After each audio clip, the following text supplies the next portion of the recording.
everybody, welcome back to the channel, Think Outside the Board. I'm your host, Brian Toohey, and today I'm putting out another one of these Game of the Month videos. I do these once a month, and I highlight what I consider to be the best or my favorite of the games I've played in the last month. And because one game seems like it's just not enough, I've been doing several different categories of game. So first of all, I've got my favorite, best, whatever you want to think of it as, game of the month, and that is going to be Sleeping Gods for the month of March. So that box is just going to sit here while I talk about some of the other games. Now, it's different every month. Sometimes there's a runner-up, and I also tend to do a couple different categories. So I've got the main game of the month over here, and then I do a reprint of the month, since I feel like sometimes there's a little bit of a stigma of whether or not reprints should be classed with new games. So I do it as a separate category. And then I also do a non-new game of the month. And the reason for that is I'm having to play a lot of newer games, both for my upcoming Best of 2020 list and just to be reviewing and producing video content for new games. But occasionally I get the chance to play older games that are at least 6 months old. And recently I got to play some of them for my birthday. I sort of took a break from some of the newer games and played some of my older favorites. They're not that old, but they're older. And so each month I try to highlight some of those. And I think that has some value because if it's a game that's been out for a while and I'm still playing it, right now, even with the new games I kind of have to play, I feel like that speaks towards the game and says that either it's a really good game or it's just a really bad game that I happen to really like. So I profile those games as well. So we're going to have at least one new game every month, at least one older game every month, and then at least one reprint every month. So this month, as my older game runner-up, and I've got a game here which could kind of fit into either one of two categories because this is the 10th anniversary edition of Railways of the World, which means that this is technically an older game and a reprint, but I'm going to be featuring it in the older game category. So this is Railways of the World. It's a train game. It's very, very similar to Age of Steam, and there's kind of a story there where the designer of the game, Martin Wallace, sold the same design basically to several different companies. And so there are a few different games out there that are essentially the same game with some changes. Now, I happen to own Railways of the World and Age of Steam, which are very, very similar games. Age of Steam is a bit heavier, and the reason for that is that in Railways of the World, you will do a bidding phase every round, and that bidding phase will determine who gets to go first for the round. In Age of Steam, you'll do a similar bidding phase, but as players then take actions, so they're going to be bidding not just for first player, but for specific actions. And as they take actions, other players won't be able to take those same actions for the round. So it makes it a tighter game, a more complex game, a little more cutthroat, because if I, bid and get to do my turn first, I might do something that you also want to do that will then lock you out of doing that for that round. So that makes Age of Steam a more complex game. Just kind of, it's harder to do what you want in Age of Steam. Now, Railways of the World I thought would be a great game to have because I seem to have discovered that I really just love train games.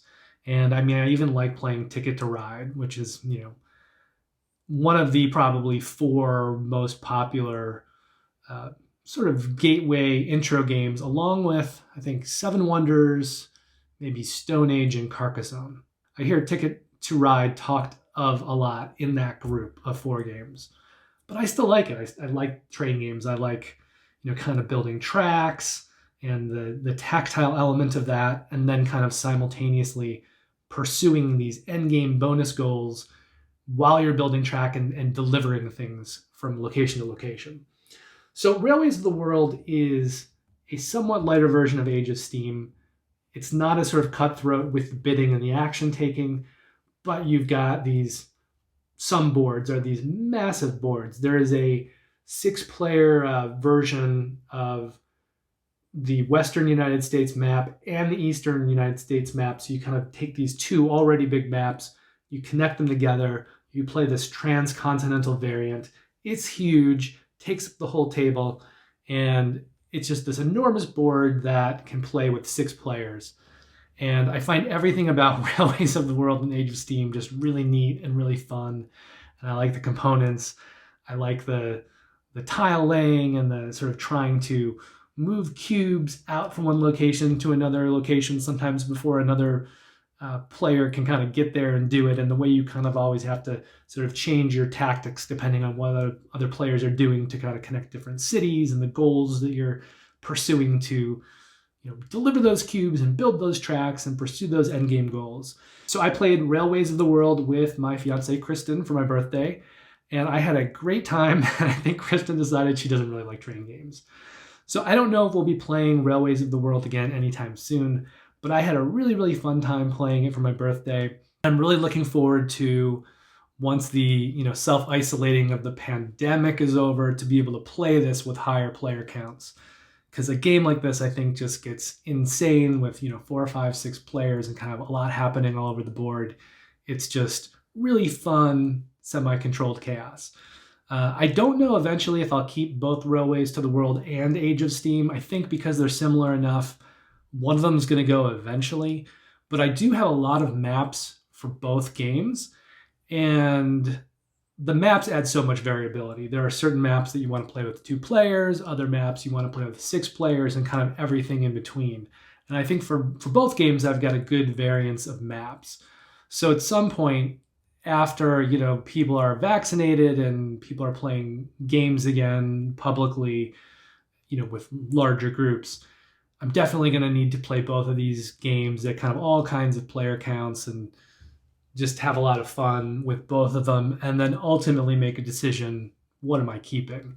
And I think Railways may be the game that eventually goes away, but for now, I really, really enjoy it. I really enjoyed playing it, and I really look forward to playing many of the other maps with various player counts, once we're able to do that. So this is the runner-up older game of the month for March. Now, the older game of the month for March is going to be this game, Arkham Horror, the card game.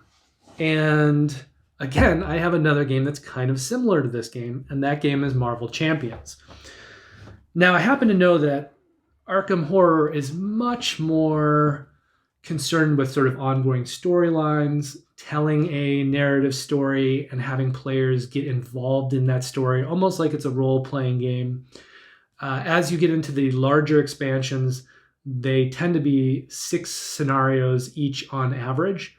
And between each scenario, you're going to be changing up your deck a little bit. You'll be using experience points that you earn at the end of each scenario to upgrade cards or buy new cards, and also remove some cards from your deck. Now, I don't have any of those larger expansions yet because I thought I should play this a little bit first and see if I like it. So I bought the base game, I bought a few kind of one-off expansions, and for my birthday, Kristen and I played the base game with a couple characters that were not the 2 that are recommended that you start with. And we also played on standard instead of easy, and we just got hit by the RNG devils. So we had very bad random number generating, and we did not do well. We kind of lost pretty spectacularly, but I had a lot of fun playing it. And then we went and we played one of the one-offs. I think we played Carnival of Horrors, and we sort of had a rough time with that one as well. I've read that expansion is the hardest expansion of Arkham Horror, and it's better to play that expansion as sort of an insert to a longer campaign. So you want to play that after you've played 5 or 6 scenarios in a longer campaign once you have a powerful deck. And then you can go into that game and not get whooped. But we did get whooped, but I still had a really fun time with it. Now, Arkham Horror, the card game, is considered a heavy game. I don't know if it really deserves to be a heavy game. I don't think it's that complicated mechanically. But there's 2 things that I think do make it complicated and kind of have a barrier of entry. The first is that the game itself is fairly brutally difficult. And so you're going to play and you're going to lose, and you're going to lose a lot. And you can play it on an easier level. You're going to be doing certain tests in the game, and you're going to be pulling tokens out of a bag to see if you succeed or not. And the tokens are fairly skewed towards the negative. So on average, in standard, it's maybe 50-50. If you played on the easy mode, maybe 2/3 to 3/4 of the time you're going to do okay. And then you sort of need to mitigate those odds by doing things in the game that give you a little advantage. Now, it's easier to do that in the easy game because you're starting at a place where the numbers aren't so against you. So I think in the future, when Kristen and I play this, because she doesn't love it, but she's willing to play it more, I think we're going to play the easy version, and we should be able to have more fun with that, or she should be able to have more fun with that. And I think I probably eventually will get some of those longer expansions, because for me, with the kind of longer storytelling, I think that's where the fun of the game is. But I don't know if Kristen's going to be in this one for the long haul. So this may end up being something that I kind of play solo, which is not a bad thing. I don't have a ton of games that I play solo. So having a game or two that can kind of be a go-to solo game and I can really kind of get into the story of it, it's not a bad thing. But I do ultimately have to make that decision. If I am going to keep this, what do I do with Marvel Champions? And I do know that so far to date, Marvel Champions has not really had a lot of story content. It's more kind of focused on scenarios where you're playing a superhero, you're trying to beat a villain, and you can do that scenario with other heroes. You can kind of mix it up, mix and match. But it's not all about that story. It's not sort of this deep thematic narrative experience. And that kind of tends to be what I like as a gamer. So I think I'm going to be probably holding on to Arkham Horror. And the other thing is there are just a ton of superhero-themed games out there right now. So I think for me, maybe I find something else, because I do like superheroes. So maybe I find something else that sort of appeals to that superhero theme. I know there's a new Smash Up that is going to be Marvel themed, which looks pretty neat. And that's much lighter, much quicker to play. You can kind of just shuffle these decks together and then fight against people with decks that have kind of 2 or 3 different superhero themes combined. There's also a new Marvel edition of Splendor, which is a fantastic game by itself, but the new Marvel themed version of it has additional mechanics in it that make it a little more complex. And even though I love Splendor, I would gladly play it pretty much any time. I certainly would like kind of more mechanics in it, because Splendor is sort of a medium-light game. And so I don't mind having kind of more to it. So, maybe the Marvel Splendor is something I'll eventually pick up. There's Legendary Marvel out there. That's another huge deck building game. And there's the Reckoners, that's not Marvel themed. It's just superhero themed, but it's a great superhero themed IP game. But there's a lot of superhero stuff out there. So I'm thinking that for me, Arkham Horror is going to be kind of the long-standing deck construction game that you kind of, if you want to play it with everything, you kind of need to keep up and buy expansion packs semi-regularly. I think this is going to be the one I'm going to stick with, but I do need to play Marvel Champions to make that kind of final decision. So I think the reason that I know that I like Arkham Horror so much is the fact that it is so difficult and you lose a lot. And despite that, I still really enjoy it. It becomes a puzzle that you want to solve, but you need to kind of go back and play it multiple times and sort of play well, but also have luck go your way to do well in the game. I was on the fence with this one for a while because of the nature of, kind of adding more stuff and always needing to add more stuff. And do I want to do that? It's kind of an ongoing investment. A game like this could be a lifestyle choice if you really get heavily involved with it. So it's no small decision about, whether you're going to keep it and play it and keep up with it. And I'm certainly not going to go out and buy everything for it, but I am going to want to play kind of everything that I already have and then see how it goes from there, and maybe add some more stuff over time. But I like the Cthulhu theme. I mean, it's something that always intrigues me, and there are also several Cthulhu themed games out there as well. There's Elder Sign, which is more of a Yahtzee dice chucking game. There's Mountains of Madness, which is a miniatures game that is pretty much just turning over tokens and moving yourself around the board and kind of doing various card actions on your turn. You're really just exploring, and then you're fighting things when they appear. And it's got an app, so some people don't like apps, but I like the app in Mansions of Madness, and I like the way that it integrates with the game. And there's a lot of content for that game too. And of course, there's a new Arkham Horror board game, the 3rd edition, that just came out. And so, again, that's another decision I'll have to make, because I think if I get heavily involved into one Cthulhu game, I don't necessarily need to have all of them. So the question will be, what do I keep? And I think for that, I may eventually opt to keep 2 Cthulhu-themed games. And right now, it's kind of looking like I'll keep Mansions of Madness and Arkham Horror. And Arkham Horror will be more of the game that I play by myself, or maybe I'll find someone who likes it and we can kind of play together.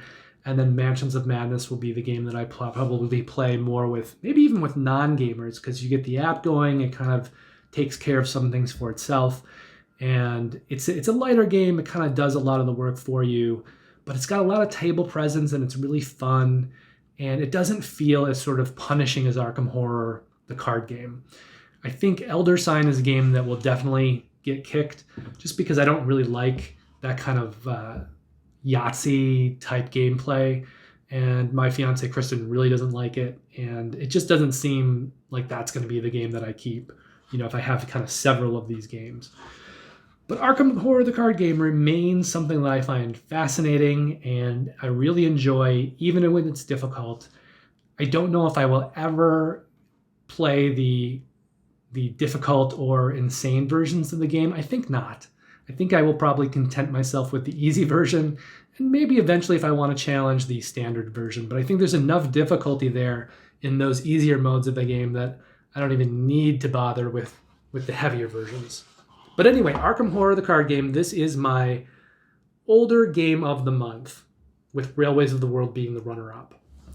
Now, we're going to talk about my reprint game of the month. And as I said before, it's kind of an interesting thing because Railways of the World could have also been my reprint of the month. I just chose for it not to be in that category because I was focusing on it more being an older game than the fact that I own the 10th anniversary edition, which I don't think is really that special. The reprint of the month is going to be Irish Gauge, and this is another train game. What makes this train game different, first of all, there's only one map. So you get what you get with the one board in this game. It does have art by Ian O'Toole, who's one of my favorite board game artists. He also happened to do the art for Age of Steam. If I turn this around, you can see what the board looks like on the back of the box there. So I picked this game up a while ago. I heard great things about it. And the reason I'm highlighting it as a reprint is because it was originally produced in a very, very small amount for Essen, as sort of like an Essen bonus for some of the people that were there. They could pick up this, I think it was even a print and play at that point. And then somewhere along the line, Capstone Games decided to put out this Iron Rail series. And to do that, they decided to take some of these lesser distributed games that had only kind of been out in a very, very small amount. So they started with Irish Gauge, and they reprinted it as part of this series to make it more widely available to the public.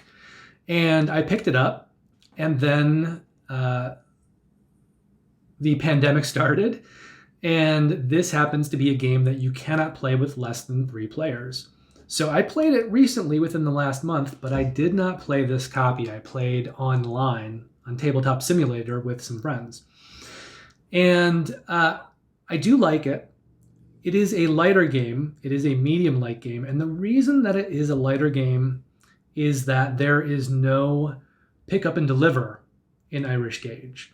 So there's no cubes. You're not moving cubes from one town to another. You are literally just building train track. And trying to acquire stocks in different train companies and then scoring off of that.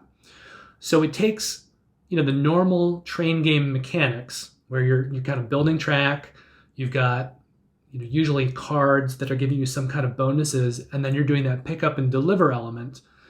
It takes out a third of that gameplay. So you're kind of just dealing with the stocks and just building and just dealing with the track building. And in my mind, that makes it a lesser train game. And certainly one caveat in this being my reprint of the month is that I haven't played that many reprints this month. So this is a game that I like, but it's not a game that I love. And if I'd played, some other reprints this month, this probably wouldn't be sitting here. Just to kind of frame that properly. But I did enjoy it. I certainly will play it again, but it may eventually kind of get put into the sell pile, especially since I've already got Railways of the World and Age of Steam, and I like those games a lot, and I like the pick up and deliver aspect. But this is a great game that you can kind of pull out, teach very quickly, and get played within an hour. It's not that complicated a game. And Railways and Age of Steam, sometimes those games can go on for hours, 3-4 hours. They're big games, there's a lot going on, and usually you have to get very far along in that game for it to trigger endgame. Irish Gauge plays quickly. Now, one of the big downsides of it, obviously, is that you can't play it with less than 3 players. But I will say this, I have played several games lately during the pandemic that should not be a 2-player game. They have these variants to make it playable with 2 players, but then you play it and you're kind of setting up a dummy player or these variant rules that make the game less fun to play. So on one level, I do very much respect the designers of Irish Gauge saying, you know what, this isn't really going to work with 2 players. We're not even going to try to make it work. We're just going to market it as a 3-player and up game. I think certain other games probably should have done that, and not everyone should be trying to court that 2-player count if your game doesn't really play that well at 2 players.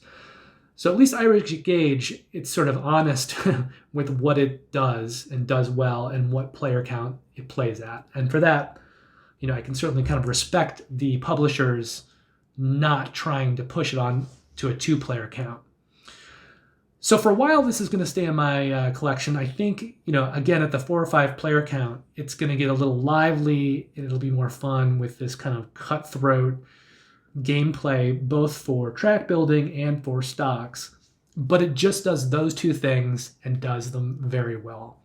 And also this series, I think, is just something that people should be aware of. They have 2 games out right now. There's Irish Gauge and Ride the Rails. There's a new game coming out, the 3rd in the series, called Iberian Gauge. I don't think it's published quite yet, but it's, any day now, basically. This is just a very well-produced series. It comes in a box that is not that big, so it's not going to take up too much space. It's relatively thin. It's not huge. Again, I'm comparing it to Railways and Age of Steam. So it has everything you need here to play. You don't need anything more, and it's easy to kind of take. It's portable, and it plays quickly. So these are all things that definitely, give this game a little bit of a leg up on some of those other train games. And then, there are the limitations, the fact that you have to have at least 3 players to play this, and you're also not getting the pick up and deliver element in this game. But for what it does this very, very well. And that brings us to Sleeping Gods, which is the game of the month. And this game is the latest game from Ryan Laukat. If you've played Above and Below or Near and Far, you have an idea of how the game plays. But it's more concerned with a longer story and a journey than some of his earlier stuff. So in Above and Below, you were reading narrative passageways and you were kind of learning a story as you went, but it was self-contained to one game. And the narrative in Above and Below is kind of throwaway because it is one game at a time. So you're reading these passages and fun and interesting things will happen, but it never really feels like it amounts to that much because when you finish the game, you're done. So you just kind of have a fun and little charming experience in this world, and then you finish the game and you go away and you live your life. Sleeping Gods kind of takes a page out of something like Waste Nights or Seventh Continent, where it's designed a whole experience, a whole narrative experience that even goes beyond one campaign. So when you're playing Sleeping Gods, you are going to go on an adventure, and it's going to be a long campaign. The game, one of the problems of Sleeping Gods, I think, is that it does not have a very good save system. So there's not a very good insert for the box, and there's not a very good way of saving stuff. Their system seems to be just throw everything in separate plastic baggies and throw that all in the box. And because there are so many components in Sleeping Gods, you're playing 9 different characters, and there are all kinds of tokens. There's like 7 different kinds of tokens and resources and just all this stuff. So there's just a lot of stuff on the table, a lot of fiddliness, and just a lot of components and materials, which means that it's hard to save your place. And I mean, depending on how quickly you read and how much you enjoy and kind of savor the experience, a campaign for Sleeping Gods could take you anywhere from like, I don't know, 15 hours to maybe 40 hours. And that means you kind of have to leave it out on the table, or you have to put it away, but it's a tedious process to kind of put it away and take it back out because of all this stuff. So that is sort of the one negative for Sleeping Gods. Other than that, you're going to be playing sort of an ongoing storyline, and you kind of want to have it out on the table and just play it all the way through, complete your campaign. And if you have the room to do that, that's great. If not, you're going to probably want to try to target times where you can play it in big chunks so that you're putting it away and taking it out as little as possible. But yeah, so the campaign is going to run you up to 40 hours. Now, the thing is, once you finish a campaign, you are not done with this game. It's not like a legacy game where you finish it and you're done, and then maybe you decide to play the campaign again. No. Because in Sleeping Gods, there is so much stuff, it's going to take you many campaigns to see everything. And Ryan Laukat was very smart in how they kind of designed this element of it. They have what are essentially achievement sheets, like you might find in a video game.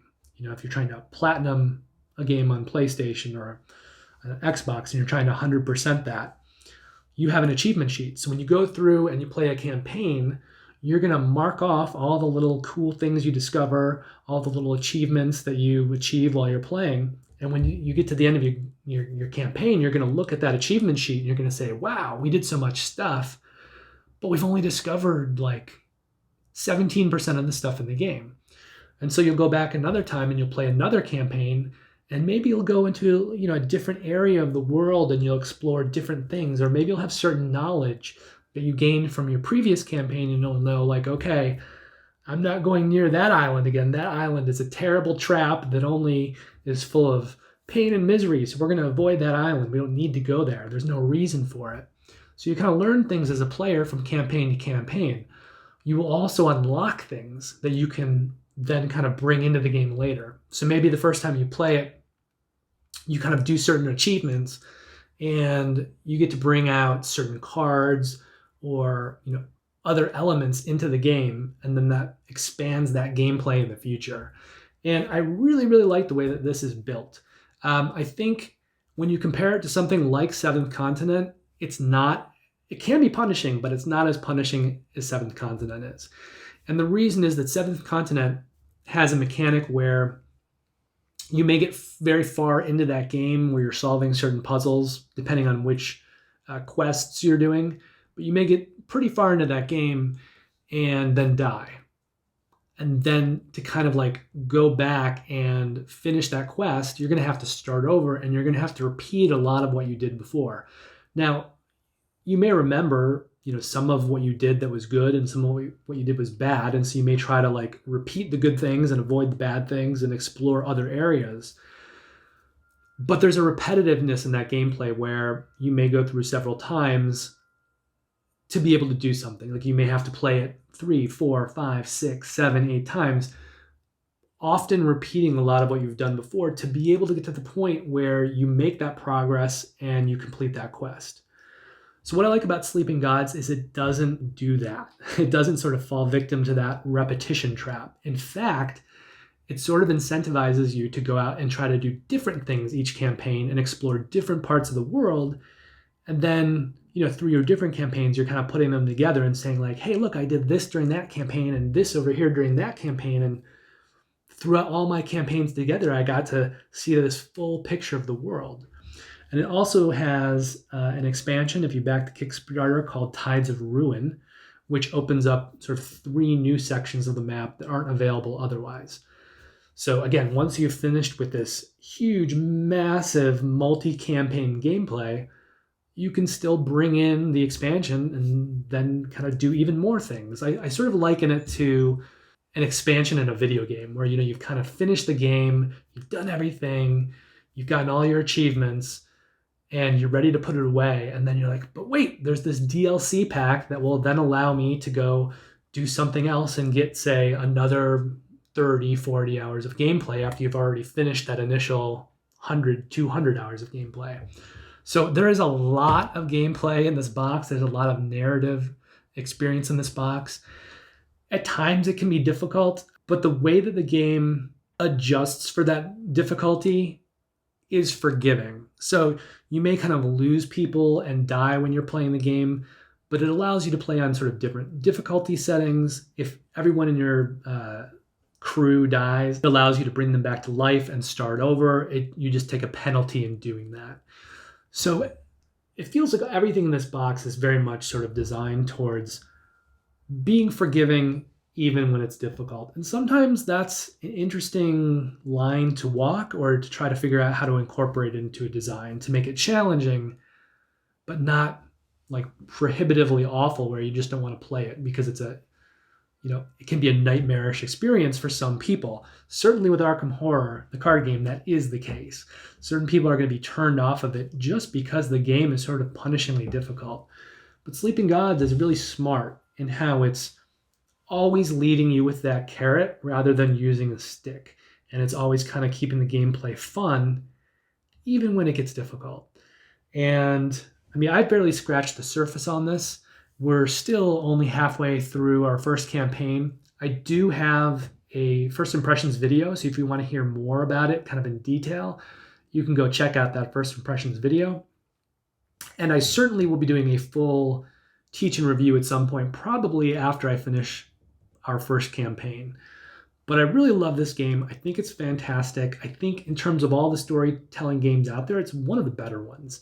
If I had to recommend either Seventh Continent or Sleeping Gods to somebody, I probably would recommend Sleeping Gods just because it doesn't have these kind of mechanics and this negative experience that could kind of push people the wrong ways. I've also got a game that I played recently called Waste Nights, and that's another sort of narrative game. You're doing things around the board and you're reading a lot of passageways and making choices. Both of them kind of have that feeling of choose your own adventure. And I like Waste Nights a lot. I like the kind of theming of it, and it's smart in some of what it does. And I think it's got sort of a sick, sly sense of humor that's right for that theming. But Waste Nights can also be a little rough around the edges. And Sleeping Gods is not. It's very smooth. I think it's got a charming, cute world to it. And I think it's fun and it'll appeal to a lot of people. I think Waste Nights, because of the nature of the theme and the sort of take on it and the adult-leaning dialogue, it's going to have more of a niche audience. Whereas Sleeping Gods, I think it's going to appeal to a lot of different gaming groups, and there's just going to be kind of like a wider target area in terms of who may enjoy this game. Now, there's another thematic kind of narrative game that I have that I'm sort of itching to get played, which is called Forgotten Waters, and that's sort of pirate themed, and I've heard really good things about that. But that game, like Waste Nights, is sort of filled with individual scenarios. So you're going to play different scenarios. I think there are 5 of them in Forgotten Waters, but they're going to be the same every time you play it. You're just kind of picking which scenario. What Sleeping Gods has over both of those is the fact that it has these campaigns, and it feels like this larger, epic, big experience, much like Seventh Continent without some of the negativity of that. But it's doing it within this very accessible, friendly, thematically appealing package. So Sleeping Gods, the game of the month for March. I'm so excited to get back to this. I don't know when I'm going to be able to do that just because I have kind of so much stuff lined up that I have to play and videos I need to make. But I think this is a game that Kristen and I both are going to really, really enjoy when we do get back to it. And hopefully that'll be sooner rather than later because I don't want to forget everything about it. Another recent release that I think you could somewhat compare Sleeping Gods to, or a game that people who are thinking of buying Sleeping Gods might also think of buying, is Dice Throne Adventures.